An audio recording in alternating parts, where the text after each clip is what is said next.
आप बैठिएगा, जिनका नाम दिया उनका माइक दिए हैं। नहीं sir, I gave the opportunity, she utilise the opportunity. No, आप बोलिएगा। राजीव राय जी आप बोलिएगा। राजीव राय जी आप बोलिएगा। मैं जब इस महत्वपूर्ण विषय पर बोलने आया था तो मैं सोचा था सदन की गरिमा के बारे में बोलूंगा, आपके चेयर के बारे में बोलूंगा, परस्पर सम्मान के बारे में बोलूंगा और महत्वपूर्ण बातों पर बोलूंगा। उन बातों पर बोलूंगा, लेकिन माननीय पार्लियामेंट्री अफेयर जी का मंत्री जी का भाषण भी बहुत ध्यान से सुन रहा था। मुझे ऐसा लग रहा है कि जितनी उन्होंने बातें कही और आपको 200 दूर याद आ गया जो मंत्री जी बैठे, तो मुझे उतनी आज़ादी दे दीजिए कि अपने माननीय मंत्री जी का जवाब मैं उन बातों पर चंद बहुत दूंगा तो उतना तो टाइम मिलेगा नहीं, लेकिन मैं देना जरूर चाहूँगा।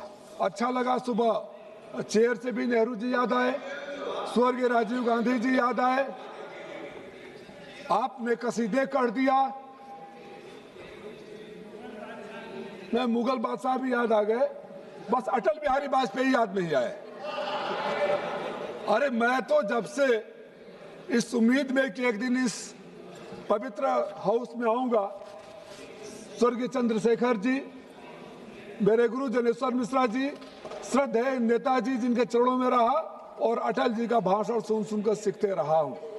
और आज आने पे आपको नेहरू जी की बात, कभी जुडिशरी की बात और सारा आरोप विपक्ष पर। माननीय मंत्री जी, आप बहुत वरिष्ठ हैं, इसी सदन में जुडिशरी के बारे में स्वर्गीय अटल बिहारी वाजपेयी अरुण जेटली जी ने क्या बोला था, उस भाषण को कोट करूं या आपको याद रहेगा? तो जब अरुण जेटली जी आइवरी टावर में नहीं रहते, अगर बहुत बड़ी बातें कह दिए तो जुडिशरी का सम्मान कर रहे थे, तो कत्ल भी करे तो चू नहीं होती है, माँ भी भरते हैं तो हो जाते हैं बदनाम। ये कैसे चलेगा सर? आपने एलओपी के विदेश जाने पर वो सवाल उठाया, सही है, मैं व्यक्तिगत रूप से मानता हूं कि एलओपी जितने ज्यादा इस हाउस में रहें उतने ज्यादा इंटरवेन करने का मौका मिले। लेकिन जो बात माइक वाली आती है सर, मैं आपके चेयर पर पूरा भरोसा करता हूं, मैं कोई ऐसी धृष्टता नहीं करूंगा कि उस चेयर पर बैठने वाले माननीय ओम बिरला जी हो या आप हो या कोई हो जिस पर उंगली उठे। लेकिन मैं ये जरूर तो जानना चाहूंगा कि माइक वहां से बंद नहीं होता है तो वहां से स्वर्गीय इंदिरा गांधी जी को गाली दिया जाता है, नेहरू जी को गाली दिया जाता है, माइक ऑफ होना भूल जाते हैं और इधर से कोई भी बोलता है तो माइक ऑफ हो जाता है। इस सदन को जानने का अधिकार है कि आखिर आपने इस सदन के माइक को किसके हाथ में दे रखा है। हम मानते हैं एलओपी जाकर विदेश में क्या कहे, सहमत असहमत, आप किस कॉन्टेक्स्ट में कहे सही हो जाता है। माननीय गृह मंत्री जी, माननीय संसदीय मंत्री जी और एक हमारे रेल राज्य मंत्री जी हैं, इनके तो परिवार भी शहीद हुआ है देश के लिए। माननीय प्रधानमंत्री जी जब कहीं गए थे तो उन्होंने कहा था आज से पहले हमें भारतीय होने में, भारतीय कहने में शर्म आता था। आपको शर्म आता था क्या गृह मंत्री जी? आपको शर्म आता था क्या माननीय संसदीय कार्य मंत्री? माननीय राजीव राय जी, आप चेयर को एड्रेस कीजिए। चलिए आप ही को एड्रेस करते रहे सर। चेयर को एड्रेस कीजिए। वो माननीय संसदीय कार्य मंत्री तो प्रियंका गांधी जी को नहीं देख रहे थे। सिर्फ चेयर को एड्रेस कीजिए। माननीय संसदीय नियम है, ये नियम है। ठीक है, मान रहा हूँ, आई एम बिल्डिंग। बस ये आपको याद दिलाना चाहता हूँ कि माननीय संसदीय कार्य मंत्री प्रियंका गांधी जी को नहीं देख रहे थे, बस इतना कहना चाहता हूँ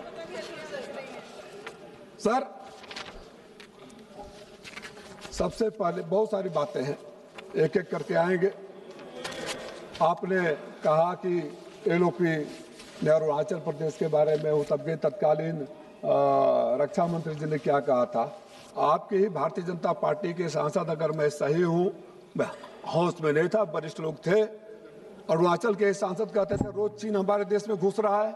रिकॉर्ड निकाल कर देख लीजिए, गलत होगा तो मैं सदन में खड़ा होकर माफी मांग लूंगा। आपके सांसद ने कई बार कहा, तो आपके सांसद गलत बोलते तो आप उनके ऊपर कार्रवाई करते। आपने कहा कि कमल की तरह पवित्र होता है। माननीय मंत्री जी, कमल कीचड़ में खिलता है और ये देश कीचड़ नहीं है, इसलिए कमल और कीचड़ की तुलना देश के साथ मत करिए। अमेरिका के बारे में भी, अब अमेरिका के बारे में न बोला जाए, अमेरिका के बारे में बहस करनी थी तब तो हम चिल्लाते रहे, आपने बहस नहीं किया।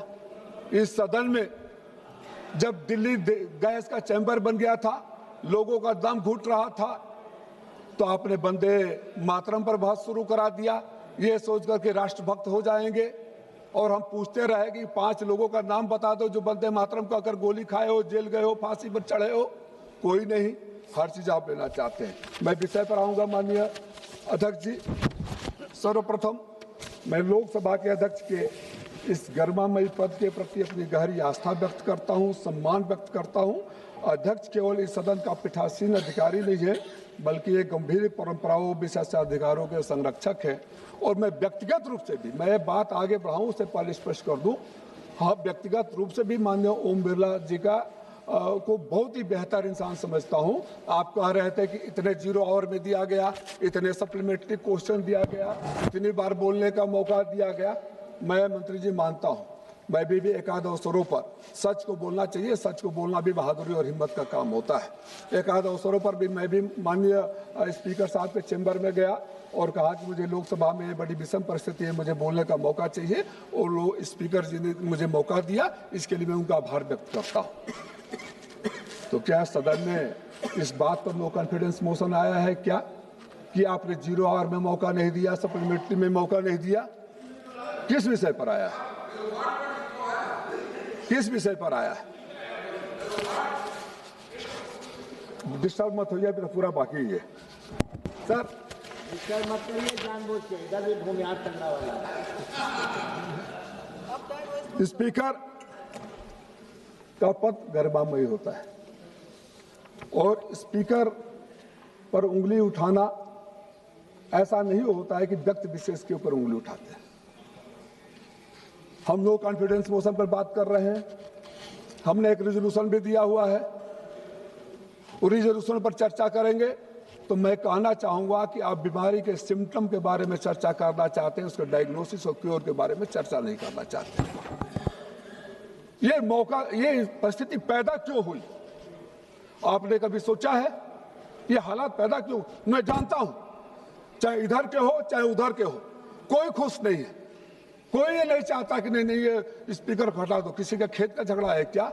किसी का परिवार का झगड़ा है क्या? किसी का नहीं है। लेकिन परिस्थितियां पैदा करने वाले कौन है? जिस स्पीकर को मैं चैम्बर में जाता हूं, कभी उन्होंने किसी चीज के लिए नाम नहीं कहा। यहां भी आते हैं तो जब उधर से चिट्ठी जाने लगता है, इशारा जाने लगता है, कहा जाने लगता है, आपने दबाव क्यों डाल दिया? इतना स्पीकर को कमजोर क्यों कर दिया? बिल्कुल ठीक। स्पीकर को इतना कमजोर क्यों कर दिया? स्पीकर की संस्था को कमजोर करने की जिम्मेदारी आपकी है, आप इसके लिए जिम्मेदार हैं। और हम स्पीकर को हटाने से ज्यादा इस बात पर इंटरेस्टेड है कि आपने जो स्पीकर के साथ गलत किया है वो भी देश को जानना चाहिए। 2019 से आपने डिप्टी स्पीकर उनको नहीं दिया,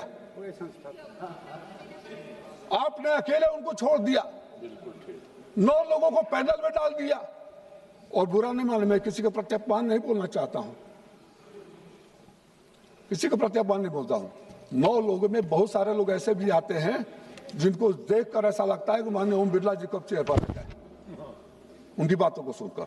अच्छा हुआ, अब मैं उसके आगे नहीं बोलूंगा। सर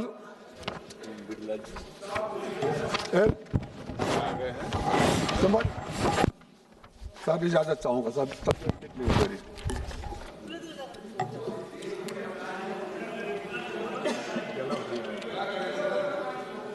आपकी दुआएं काम नहीं आएगी, आप ही के लिए मैं आया हूं। गृह मंत्री जी भी मुस्कुरा रहे हैं, अब मत बोलिएगा कि गृह मंत्री जी को क्यों देख रहे हैं। सर,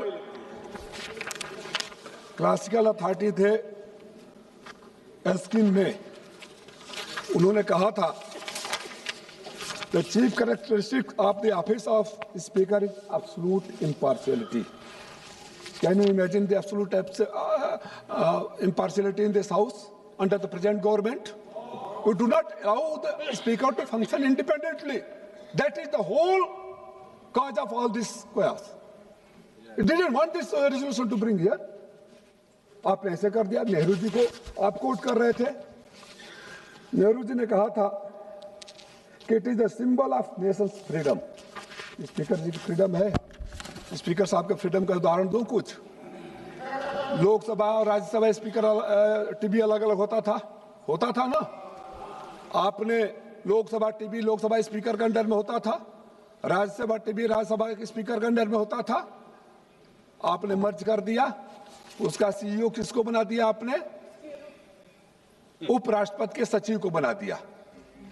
आपने वो भी उनसे छीन लिया। पार्लियामेंट्री सिक्योरिटी का अधिकार उनसे छीन लिया कि नहीं छीन लिया? आज तक उनके हाथ में होता था। और तो और पार्लियामेंट्री सिक्योरिटी की भर्ती नहीं, मैं कुछ वो नहीं ले रहा हूं, लेकिन मुझे बताया गया कि यहां जो लोग बैठे हैं उनका भी 2017 से भर्ती नहीं हुई। तो सारा अधिकार तो आप छीन लेते हैं और इंडिपेंडेंस की बात करते हैं। मेरी पार्टी टाइम दे देगी सर, परेशान मत होइए सर। इन शब्दों में हमें स्मरण होता है कि जिस पीठ पर आज हम चर्चा करें वो साधारण पद नहीं है। वो स्वयं सांसद की सार्वभौमिकता गरिमा का संस्थागत प्रतीक है। इसलिए अध्यक्ष के संबंध में होने वाली कोई भी चर्चा उनकी विश्वसनीयता, उनकी पर्सनल क्रेडिबिलिटी, उनके नैतिकता पर कोई सवाल नहीं उठाती है।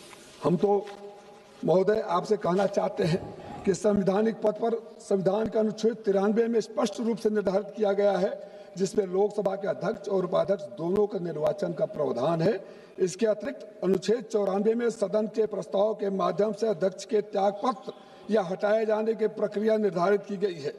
इन प्रावधानों से स्पष्ट है कि अध्यक्ष पद संवैधानिक और संस्थागत प्रकृति का है, न कि राजनीतिक। ये राजनीतिक पद नहीं है सर।